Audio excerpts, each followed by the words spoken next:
Una vez que tenemos una buena posición en el agua, pues bueno, la respiración es algo que nos da ese confort, esa fluidez, ese bienestar, y es importante trabajarlo. Quizás aquí sí es verdad bueno, que tienes que controlar o sea, siempre los tiempos, ¿no? Aunque estés muy cansado, mantener siempre la respiración pues igual para que, pues eso, para que no tengas falta de oxígeno en los músculos, para que puedas trabajar mejor en las sesiones, y eso además o te lo dará el tiempo, ¿no? de trabajo también, como todo, ¿no? Sí, bueno, el ritmo respiratorio es importante, que está directamente relacionado con la frecuencia de nado y con los ritmos de nado, pero efectivamente tener un ritmo respiratorio que nos permita coordinar el movimiento de los brazos con nuestra respiración y con nuestro movimiento, pues es fundamental y hay que trabajarlo. Hay que trabajarlo de diferentes formas. Pues al principio, en la iniciación, pues hay unos tiempos donde el instructor te marca que tienes que respirar, pero eso pues tiene que ir evolucionando conforme nuestro nivel avanza también. Y el tema de respiración a 2, a 3, a 5, cada 3 veces, cada 5 veces, ¿eso varía también o tienes que trabajarlo específicamente o cada uno pues se adapta a su respiración o a su límite? ¿Cómo va? Bueno, yo creo que eso hay que trabajarlo, y es importante dominar los dos lados en la respiración, o respiración cada 3, que sería una respiración bilateral, y es importante tener pues ese control de la rotación del cuerpo hacia un lado y hacia el otro. Pero sí que es cierto que si ya hablamos de distancias un poquito más largas, o de ritmos medios o de ritmos altos, sí que vamos a tener que ir a un ritmo respiratorio concreto. Lo básico y lo más sencillo, y a veces lo recomendable, es nadar, respirar cada 2 brazadas. Cada ciclo respiratorio, brazo derecho, brazo izquierdo, pues respiramos. Pero sí que es cierto que es interesante, sobre todo para nadadores de aguas abiertas, pues dominar la respiración al lado izquierdo o al lado derecho, o respirar cada 3, o combinar cada 2, cada 3. En entrenamiento, intentar trabajar la hipoxia, es decir, respirar cada 4, cada 5, cada 7, cada 9, para mantener esa apnea y adaptarse a esa pequeña agonía respiratoria, que eso te hace pues mejorar tu capacidad. Eso es importante, ¿no? Lo de la agonía respiratoria, ¿no? Lo que tengas la capacidad de saber que, bueno, que te falta aire, pero que no te va a pasar nada, que puedas seguir en esos ritmos fuertes si estás en piscina a lo mejor, sin que te ocurra nada, ¿no? Que no tengas ese miedo, ¿verdad? Así es, esto es algo que el cerebro se va adaptando poquito a poco, porque claro, ese sufrimiento al principio se queda grabado, ¿no? Es una sensación que no te proporciona bienestar, es incómoda, pero poquito a poco pues ganas esa confianza y tu cerebro se va adaptando a esa señal y es capaz de aguantar un poquito más, tanto en el nado como pues, en el nado subacuático, que también pues, bueno, sería de un nivel más avanzado, pero la natación pues, evolucionó hace años por debajo del agua, y eso evidentemente hay que trabajarlo, porque al principio tienes una sensación de asfixia. Dices, no puedo llegar a 15 metros, que está al límite, y hay que intentar trabajarlo. Bueno, pues vamos a hablar un poquito de esa respiración, ¿no? De ese control de la respiración cuando estamos en nuestras sesiones de natación. Nos trae, como siempre, unos vídeos explicativos donde vas a intentar un poco pues, explicar también, viendo los vídeos, de lo que estamos hablando en esta jornada, ¿no? Sí, vamos a ir un poquito más allá. Si hablamos de la respiración cuando aprendemos a nadar, pues habría que cogerlo por el lado derecho o por el izquierdo y soltarlo con el otro, pero aquí vamos a ir un poquito más allá, y lo que vamos a intentar es trabajar con una secuencia de 3 R's, yo le llamo rotación, respiración y remada, y vamos a intentar mantener la respiración todo el tiempo posible hasta que volvamos a necesitar respirar. Entonces, ya lo comentábamos en el programa anterior, que hay que intentar aguantar esa respiración hasta el final de la brazada, y ese es el momento donde suelto el aire y lo vuelvo a coger. Entonces, es importante pues esto, trabajarlo con calma, y repito, esa secuencia de respiración, rotación, respiración, remada, es importante.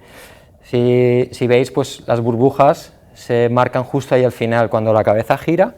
Ese es el momento donde hay que intentar expulsar el aire. Esto te va a dar mayor confort en el nado, te va a dar mayor flotación, te va a dar la posibilidad de utilizar el oxígeno más tiempo. Entonces el resto del tiempo hay que mantenerlo y solo al final de la brazada del brazo derecho, yo respiro por el lado derecho, pues ahí es el momento de expulsar el aire y...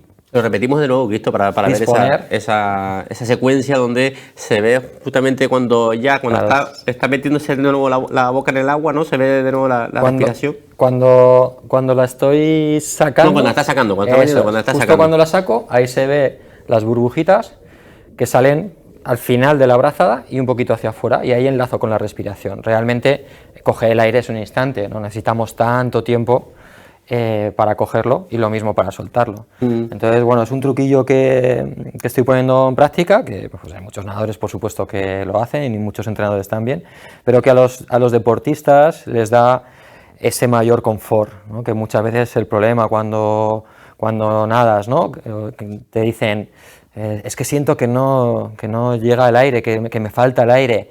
Bueno, te falta porque lo estás soltando nada más cogerlo. Entonces, utilízalo, trabájalo con calma, toma conciencia del aire, que eso te va a dar mucha mayor comodidad en el agua y te va a poder permitir centrarte en otros aspectos como la propulsión, como la coordinación, que es otro elemento complejo que también hablaremos, pero la respiración es importante. Hacerlo en movimiento es importante, pero hacerlo de forma calmada, con flotaciones estáticas, al principio agarrándote en la corchera o con material de ayuda, con una tabla, con un churro o con el bordillo, tumbarte y ser consciente de esa respiración y ver cómo tu cuerpo sube y flota levemente cuando respiras, cuando inhalas el aire. Es importante tener esa conciencia, además de la relajación que sientes y te hace estar en el agua más cómodo.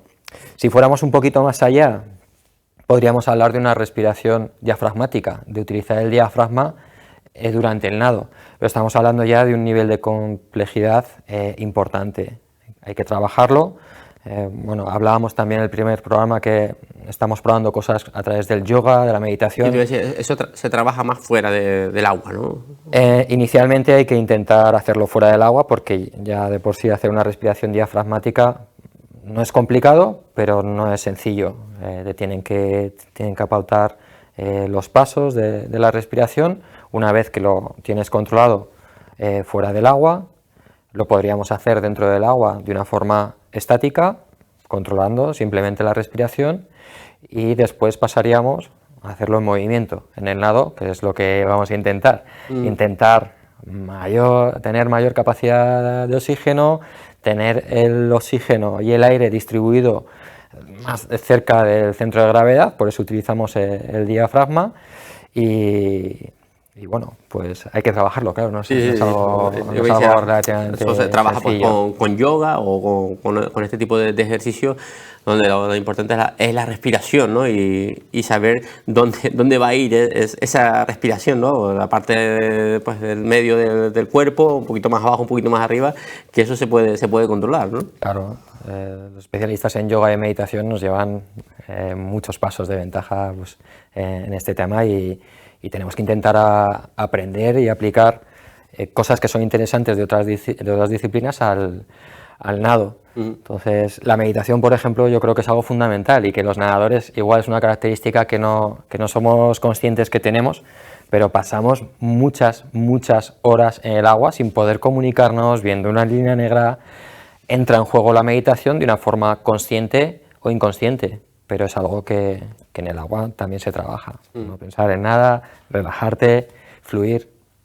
Tenemos un último vídeo, ¿no, Jojo, de esta sesión de entrenamiento? Yo creo que ya han pasado los tres vídeos. Vale, porque yo le dije a Cristo que repitiera uno de ellos y Cristo no me hizo caso y puso el tercer vídeo donde se veía la respiración de José Juan Aranda, de Jojo al levantar la cabeza. Bueno, pues la respiración, muy importante, ¿no? Para al final conseguir mejorar en tu nado, ¿no? Sea cual sea tu modalidad, ¿no? Porque al final es para pues para el crawl, para brasas, para mariposas, para cualquiera, ¿verdad? Efectivamente. Cualquier estilo. La respiración es uno de los pilares donde se soporta la técnica de nado.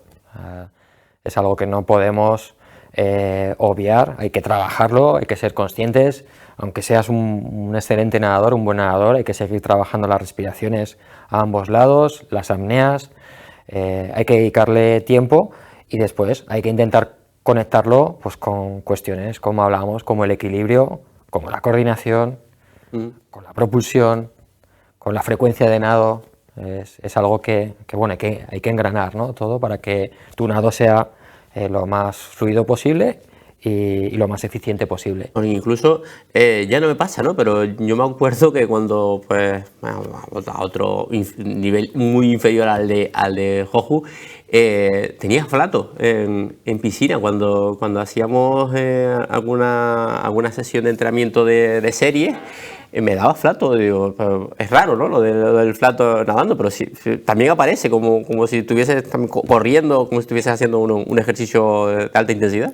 Sí, el flato en nadadores, bueno, es más o menos común, sí, durante las sesiones de entrenamiento, pero yo lo asocio a dos situaciones concretas. Uno, a la pérdida del ritmo respiratorio, y eso en el momento que paras, por ejemplo, haces unas subidas y bajadas agarrado en la corchera y sueltas las burbujas, coges el aire, bajas y sueltas las burbujas. En el momento que vuelves a equilibrar tu ritmo respiratorio, al nadador se le pasa. Pero en otras ocasiones lo asocio a la falta de hidratación. Cuando las sesiones de entrenamiento pues son intensas y hay una pequeña deshidratación porque el nadador no ha estado bebiendo agua, no tiene esa sensación de calor como lo tienes en la carrera o en la bici, pues también se produce ese flato. Entonces, bueno, hay que identificar un poco en qué situación estás, pero normalmente con el primer truquito de coger y soltar el aire se suele marchar el flato.